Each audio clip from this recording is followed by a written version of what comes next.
C'est un plaisir de vous retrouver sur la RCG. Au sommaire de ce journal, un important lot d'équipements sanitaires pour l'hôpital préfectoral de Mandiana. C'est un geste du gouvernement en partenariat avec le projet SWED. L'objectif est d'accroître les capacités opérationnelles du personnel soignant de cet hôpital. De nouvelles infrastructures d'appui dans le district de Kolonda et la sous-préfecture de Kourimare, c'est dans Sigiri. L'inauguration a été faite par le chef d'état-major de l'armée de terre en tournée de prise de contact dans la région. Ceci va permettre d'assurer la protection des populations de ces localités. La mosquée de Forekaria a servi de cadre à une journée de prière, une rencontre religieuse organisée par des califes guinéens. Des invocations ont été faites pour une Guinée stable, unie et prospère. C'est tout pour les titres. Bonjour à tous et bienvenue dans ce 13h. Je vous l'annonçais à l'instant, l'hôpital préfectoral de Mandiana a reçu un important lot d'équipements sanitaires. C'est un geste du gouvernement en partenariat avec le projet SWED. La démarche vise à accroître les capacités opérationnelles du personnel soignant de cet hôpital. Fodé Bangali Fofana est notre correspondant permanent dans la zone. De nouveaux équipements sanitaires pour l'hôpital préfectoral de Mandiana. Il s'agit d'une clinique mobile, d'une ambulance, d'une bouteille d'oxygène, d'une lampe chauffante qui aide à diminuer la mortalité des nouveau-nés et d'une couveuse, mais aussi des frigos pour accroître la capacité d'accueil des corps à la morgue. Ces équipements sanitaires de dernière génération pour le personnel soignant de l'hôpital préfectoral sont le fruit du partenariat gouvernement guinéen et le projet SWED. Des équipements qui viennent apporter une réponse adéquate à un besoin essentiel des communautés. C'est un sentiment vraiment de satisfaction. Notre ministre était venu dans la préfecture de Mandiana pour encore nous légitimer dans le travail de tout ce que nous faisons de tous les jours. Merci à Monsieur le Président qui nous donne la force à aider la Guinée et nous donne toute la santé pour aider la population de Mandiana en particulier et la population guinéenne en général. À cette remise solennelle, l'autorité préfectorale a insisté sur l'utilisation rationnelle de ces équipements au grand bénéfice des populations. Nous savons, Mandiana est une préfecture dont les sous-préfectures sont un peu éloignées. Donc si nous recevons ces matériels, ça, je peux dire, c'est un ouf de soulagement et je demande à ce que ces matériels soient utilisés uniquement au service de l'hôpital et à bon escient. En raison de ses potentialités agropastorales et aurifères, la préfecture de Mandiana abrite de nombreuses communautés, le plus souvent difficiles d'accès à cause de la grande distance ou du mauvais état de la route.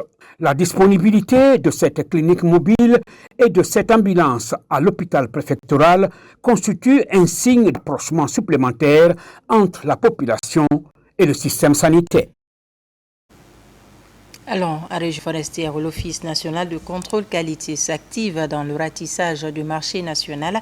Plus de 52 tonnes de produits impropres à la consommation viennent d'être incinérés. C'est le fruit du suivi annuel de la qualité des marchandises sur le marché local.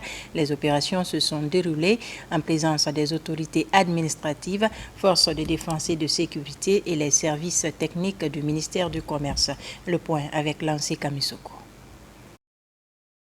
Sur ce site du grand dépotoir d'ordures de Zérékoré, plus de 52 tonnes de produits impropres à la consommation sont aspergés avec de l'essence avant d'être incinérés. C'est le résultat des efforts déployés par le ministère du Commerce, d'Industrie et des petites et moyennes entreprises à travers l'Office national de contrôle de qualité. Le service contrôle qualité, avant qu'il ne soit un service de répression, nous sommes d'abord un service éducatif, un service de sensibilisation. Ce que j'aimerais dire à la population, à l'ensemble des opérateurs des Zérékoré, c'est d'accepter le contrôle qualité dans tous les magasins, dans toutes les boutiques, dans tous les endroits où on doit intervenir. Avec la sensibilisation, certains ont compris, mais par contre, il y a d'autres qui n'arrivent toujours pas à comprendre. Et comme ça, il faut la vigilance, il faut l'expérience du service afin que nous puissions mettre sur ces prix qui sont importants à la concurrence. Composé de 32 tonnes de produits alimentaires et de 20 tonnes de produits pharmaceutiques et cosmétiques, l'extirpation de ces produits malpropres est saluée par les autorités. Je voudrais dire que franchement, la population doit collaborer avec les services de contrôle qualité. Parce que ça fait partie de leur protection contre l'insécurité alimentaire. Aujourd'hui, c'est un ouf de soulagement parce que si la section préfectorale de contrôle de qualité est parvenue à mettre main sur plus de 52 tonnes, sur ce résultat, nous le devons à l'autorité préfectorale, à la chambre préfectorale et à tous les services de défense et de sécurité des Sérékoré. Nous le devons également à la direction générale de l'Office du contrôle de qualité pour leur appui et leur engagement technique. Depuis l'accession au pouvoir du Comité national du Rassemblement pour le développement CNRD, le renforcement de la sécurité alimentaire est l'une des priorités. En témoignent les séries d'incinération des produits impropres à travers le pays. De nouveaux points d'appui dans le district de Kolenda et la sous-préfecture de Kouré-Malé, c'est dans la préfecture de Sigiri. Et l'infrastructure vient d'être inaugurée et mise à la disposition du commandement du bataillon d'infanterie de Sigiri par le chef d'état-major de l'armée de terre en tournée de prise de contact dans la région. Objectif, assurer la protection des populations de ces localités et accroître la vigilance le long de nos frontières. Adjudant Omar Kamara, correspondant de la presse militaire. Le district de Kolenda, dans la sous-préfecture de Doko et de Kouré-Malé, relevant de la préfecture de Sigiri, bénéficie de nouveaux points d'appui PA. L'édifice, construit par une entreprise de la place, est composé de dortoirs, de magasins, de toilettes, de logements, de châteaux d'eau et de la place d'armes. L'infrastructure est inaugurée par la hiérarchie militaire et mise au service des hommes du bataillon d'infanterie. Nous avons été dotés de ces infrastructures pour nous permettre de bien mener nos opérations le long des frontières. Nous ne pouvons que nous réjouir et remercier l'autorité. Ce bâtiment est un outil au service de ses valeurs, un espace qui favorisera à la fois l'excellence opérationnelle et la cohésion de vos équipes. Que ce soit pour les entraînements, la préparation aux missions ou les moyens de partage et de camaraderie. Ce lieu sera un pilier de votre quotidien. Il renforcera votre capacité à relever les défis, à vous préparer aux engagements d'aujourd'hui et de demain. Fortement mobilisés pour la circonstance, les autorités préfectorales, les habitants de Kolenda et de Kouré-Malé n'ont pas manqué d'exprimer leur satisfaction aux autorités guinéennes pour les nombreuses réalisations en faveur de leur localité. Nous remercions tous ceux qui ont contribué de près ou de loin pour la réalisation de ce projet. Notre mission, nous les militaires, c'est la sécurité de la population et leur bien avant tout. Si nous sommes venus ici pour nous coucher, nous ne sommes pas venus pour dormir. Aujourd'hui, toute la population de Kouré-Malé est fière, vraiment dans les initiatives du gouvernement de CNRD, en sa tête le général d'armée Mamadi Doumbouya. Ce PA nous permettra de bien sécuriser la frontière. Ces infrastructures permettront à nos soldats d'être dans le confort, de remarquer leur présence dans la partie de la frontière et assurer la protection de la population et leurs biens. Et veiller surtout le mouvement inhabituel. C'est par une prestation artistique suivie de prières et bénédictions pour la paix et pour une transition apaisée que cette cérémonie d'inauguration et de remise des clés a pris fin ici à Kouré-Malé. Plantés pour sauver des vies et protéger l'environnement, plusieurs plants sont mis en terre dans la forêt de Kakimbo. La cérémonie a pris fin par des activités sportives au stade Petit Sori de Nongo. On fait le point avec son assaillant.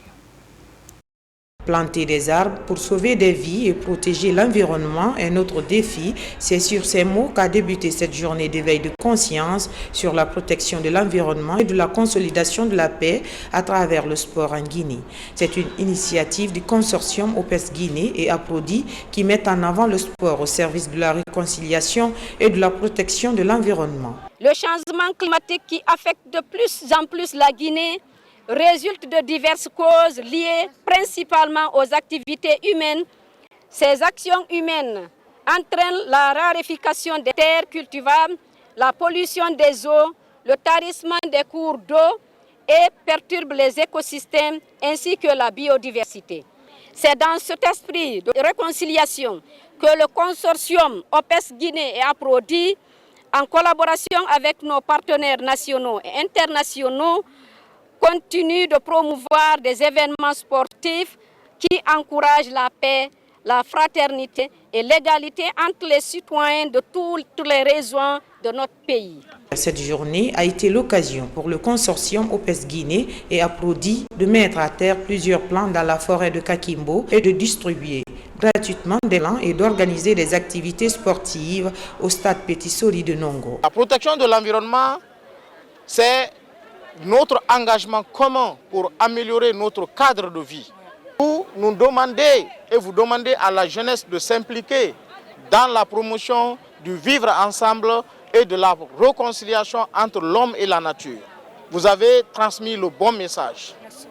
Il s'agit du message que Madame la ministre de l'Environnement et du Développement durable, Madame Djami Diallo, a décidé de mettre de l'avant dans son programme d'action 2024, mais surtout dans son plan d'action opérationnelle 2025. Face à notre avenir, le sport peut jouer un rôle majeur. Il peut non seulement unir les hommes, il peut également être un important levier de sensibilisation des populations aux enjeux environnementaux. Dans l'actualité également, l'Office national de formation et de perfectionnement professionnel reste très engagé à accompagner les entreprises dans l'atteinte des performances. Des gestionnaires de ressources humaines viennent d'être outillés à l'ingénierie de la formation et se disent désormais aptes à optimiser la conception et l'analyse d'un plan de formation. Moussa Koumara. Ils sont responsables des ressources humaines des entreprises et ils ont la même ambition. Maîtriser les outils de l'ingénierie de la formation pour concevoir et piloter des dispositifs de formation. Durant 5 jours, cet expert du réseau africain des institutions et fonds de formation professionnelle RAFPRO va leur fournir toutes les clés de ce levier indispensable dans le maintien des compétences. Chaque étape de la démarche a ses outils et ce sont ces outils-là que nous allons nous employer à faire acquérir aux participants pour qu'à la fin du séminaire, ils soient capables et autonomes dans leur travail. On va faire un diagnostic de compétences, regarder par exemple, évaluer l'écart entre les compétences requises et les compétences acquises. Donc ce différentiel nous permet de mettre en place un plan de formation. Une cinquantaine de responsables des ressources humaines prennent part à cette formation. Ils sont répartis en 2 groupes pédagogiques afin qu'ils puissent appréhender l'ensemble des outils et méthodes de cette approche. La qualification des ressources humaines dans les entreprises est une priorité de Madame la ministre.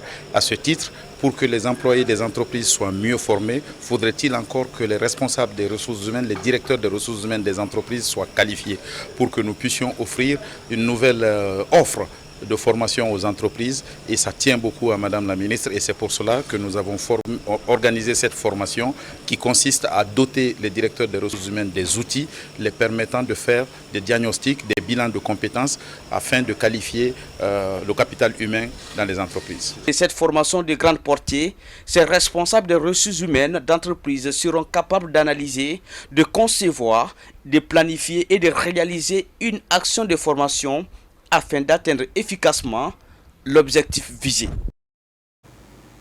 Au ministère de la Sécurité, une plateforme nationale vient d'être dédiée aux entreprises de sécurité, un outil qui permettra de centraliser les informations, faciliter les échanges et garantir une transparence et traçabilité des activités du secteur.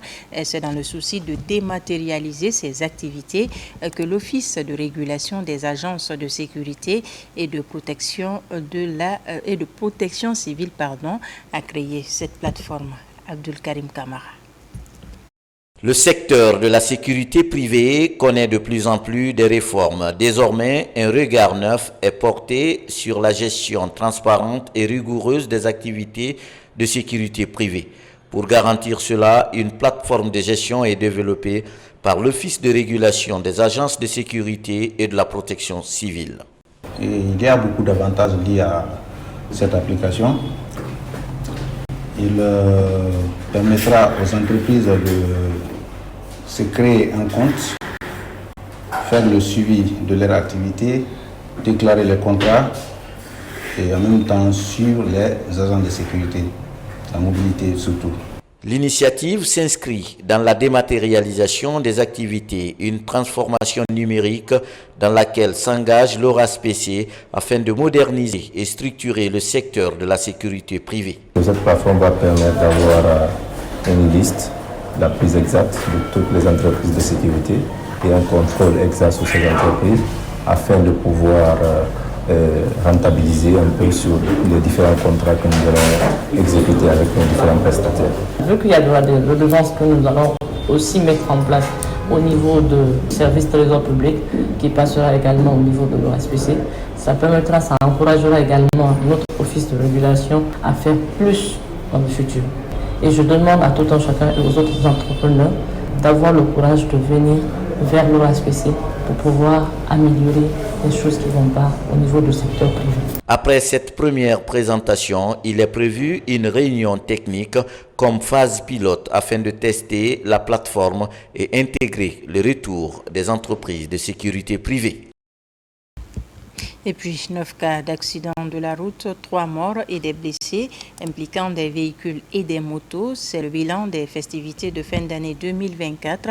Ce bilan a été rendu public ce jeudi par la Direction générale de la police nationale.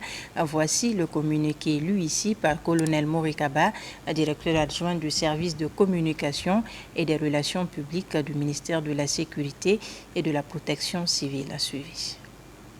Bilan des accidents de festivités de fin d'année 2024. La Guinée, à l'instar des autres pays du monde, a célébré les festivités de fin d'année 2024 dans la plus grande sérénité et convivialité. Malheureusement, au cours de ces festivités, 9 cas d'accidents ont été enregistrés, dont 5 à Conakry et 4 à l'intérieur du pays, occasionnant la mort de 3 individus, dont 1 à Conakry, 1 à Massanta et 1 à Sigiri, ainsi que des blessés et des dégâts matériels. Ces accidents ont impliqué 6 véhicules et 7 motos sur toute l'étendue du territoire national. Ce bilan, comparativement à l'année précédente, a connu une légère hausse de cas de mort malgré la mise en place d'un dispositif sécuritaire impressionnant des services de police. C'est pourquoi la Direction générale de la police nationale rappelle aux usagers le respect du code de la route. Par ailleurs, la Direction générale de la police nationale félicite les forces de défense et de sécurité pour leur professionnalisme dans la gestion de ces festivités de fin d'année 2024. Par la même occasion, la Direction générale de la police nationale présente ses sincères condoléances aux familles éplorées et souhaite prompt rétablissement aux blessés. Conakry, le 2 janvier 2025, la Direction générale de la police nationale. Religion avec les populations de RMA-Konon dans la commune de Matam qui expriment leur reconnaissance au chef de l'État pour les actions de développement dans leur quartier, notamment à la construction de la maison des jeunes et de la mosquée centrale. Une lecture du Saint-Coran est organisée pour la réussite de la transition. Aboubakar Junior Kamara. Le quartier Mokono est à cheval entre Bonfi et Makia Touré dans la commune de Matam. Ici, toutes les infrastructures de développement manquaient jusqu'à l'avènement du CNRD le 5 septembre 2021. Aujourd'hui, le quartier bénéficie de la générosité du chef de l'État, le général Mamadi Doumbouya. Des infrastructures de culte et la maison des jeunes sont offertes à cette municipalité. Pour exprimer leur reconnaissance au chef de l'État, une lecture du Saint-Coran est organisée pour la paix et l'unité en Guinée et surtout la réussite de la transition. Les prières seront formulées pour la paix en Guinée, pour la santé et la longévité du chef de l'État, le général d'armée Mamadi Doumbouya. Nous implorons l'Éternel pour la réussite de la transition. Que Dieu bénisse la Guinée et les Guinéens. Cette lecture du Coran s'installe la reconnaissance de l'effort que le président de la République a bien formulé pour notre quartier. Nous sommes de cœur avec lui. L'espoir renaît chez la jeunesse guinéenne avec le CNRD selon les opportunités d'en bas. Cette transition est une réussite et il faut qu'on encadre cette réussite aujourd'hui. C'est pourquoi le mouvement SOMAD aujourd'hui est vraiment sorti de sa case thoracique pour entourer et pour montrer les œuvres que le président est en train de mettre en place aujourd'hui. Si Sékou Touré est le champion de l'indépendance, Lansana Conté le champion de la démocratie, tous les Guinéens doivent se donner la main pour faire du général Mamadi Doumbouya le champion de l'emploi jeune. Nous les femmes, nous sommes vraiment déterminés à faire une mobilisation vraiment digne de nom pour accompagner notre président, le général Mamadi Doumbouya, avec ses actions qu'il a commencées et accompagner vraiment notre parrain pour ses initiatives. Dans les perspectives de ce mouvement, l'assainissement, la lutte contre la violence faite aux femmes et leur autonomisation financière sont inscrits en première ligne. Et pour terminer, journée de prière également à la mosquée de Forekaria. Elle est à l'initiative des califes guinéens qui souhaitent une Guinée stable, unie et prospère. Mousso Diakité, Mikini Moussa Kamara.